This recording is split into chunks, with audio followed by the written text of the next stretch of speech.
Hörmetli qarindoshlar, Sharq Turkiston sürgündü hökuməti televiziyasının xəbərlər proqramısını görüşənləri qızğın qarşı alırız.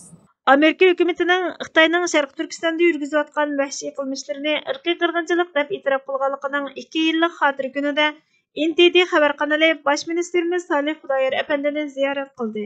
Sharq Turkiston Milliy Uyg'unish harakati G'ulji qirg'inchiligini xotirlash munosabati bilan namoyish o'rinlashtirdi. Tunda tafsiliy mazmunlarini diqqatingizga sunamiz.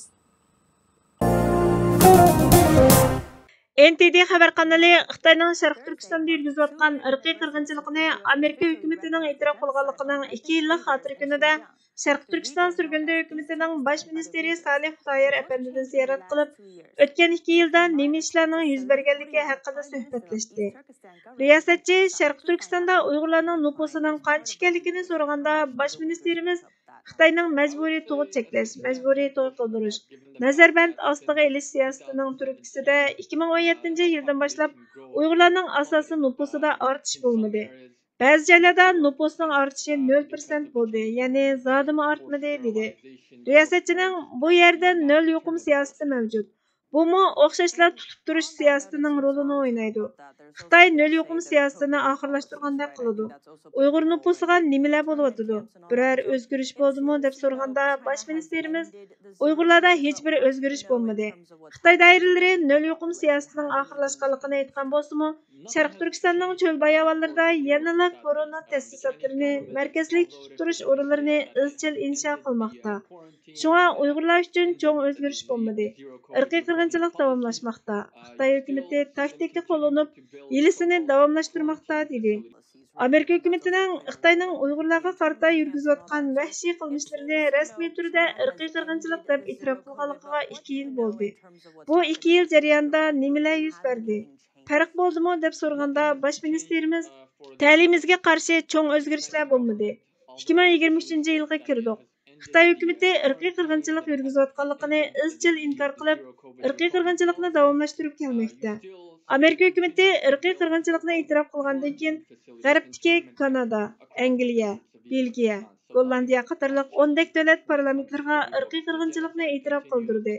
Bu dunyo jamoatini Sharq Turkistondagi Uyg'ur va boshqa turkiy xalqlarda nima ishlarning yuz berayotganligidan xabardor qilgan bo'lsa-mu, irqiy qirg'inchilikni to'xtatishga yetarli emas dedi. Uyg'ur majburiy emgakining oldini olishga aloqador qonunlar ma'qullandi. Bo'lib-mu quyosh energiyasi batareyasining kirgizilishi cheklandi. Ammo quyosh energiyasi batareyasi yana Amerikaga kirgizilib, chegarada tutib turilyotidi. Chunki uning majburiy emgak orqali ishlab chiqarilganligini hech bir davlat isbotlamadi.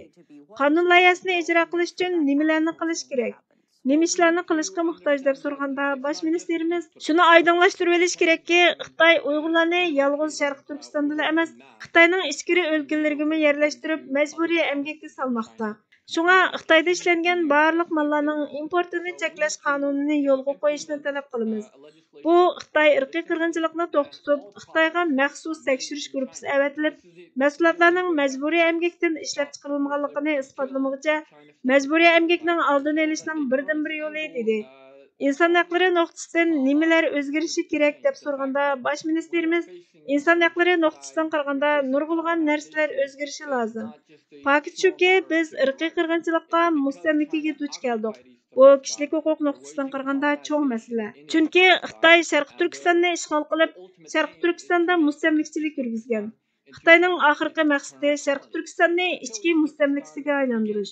Biz Sharq Turkiston mustaqil bo'lmaguncha Sharq Turkistondagi xalqning kishilik huquqida zo'r o'zgarishning bo'lmaydiganligiga ishonamiz dedi. 19-yanvar kuni irqiy qirg'inchilikni e'tirof qilganligining 2 yillik xotira kuni.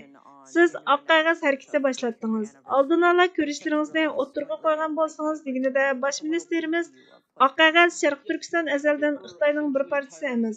Sharq Turkiston besilingan davlat. Xitoy Sharq Turkistonning mustaqilligini asliga keltirish ko'rishini buzg'unchilikqa uchratish uchun tirishadi. Turkiya qatorliq musulmon davlatlarning qo'llanish, hamkorlik o'rnatish orqali milliy mustaqillik harakatimizni to'solg'iga uchirtadi. Shuning bilan bir vaqtda bizning nupus masalamizda yolg'on so'zlaydi. Aytib o'tganimdek 1949-yildan ilgari bizning nupusimiz 9 million edi. 70 yildan ortiq vaqt o'tgandan keyin 11 million bo'ldi. Başqa dəlil isbatlarga asoslanganda axbaratda xabar qilingan 2017-yildagi 37 million Xitoy bo'lmagan nüfusining DNAsini yig'ishdagi Xitoy hukumatining guvohligidan qaraganda 2017-yilning dastlabki mezgilida bizning nüfusimiz 40 milliondan ortiq bo'lgan dedi. Eng oxirgi so'zini so'zlash talab qilinganda xalqaro jamiyat uyg'onishi kerak. Biz qandaq bo'lishdan qat'iy nazar Xitoyning sonliq ma'lumotlarga izchil tayina olmaymiz. Biz Xitoy hukumatini yolg'on so'zlaydi deb bilamiz. Xitoy diplomatiya va hukumat yolg'on qurolini qo'llanadi. Shunga Xitoy hukumati nima deyishdan qat'iy nazar o'zi muvofiq tekshirib ahvolga qarata baho berish kerak dedi. Sharq Turkiston Milliy Uyg'onish harakati 1997-yildagi G'ulji qirg'inchiligini xotirlash munosabati bilan Amerika boshliq dunyodagi barliq davlatlarni Xitoyning Sharq Turkistondagi ishg'oli etdi, irqiy qirg'inchilik va mustamlikasini oxirlashtirishga chaqiriq qilish uchun 2023-yili 2-oyning 5-kuni tushdan keyin soat 1dan 3gacha Amerika Oqsaroyning oldida namoyish o'rinlashtirdi. Qarindoshlarning vaqtida qatnashishi talab qilinadi.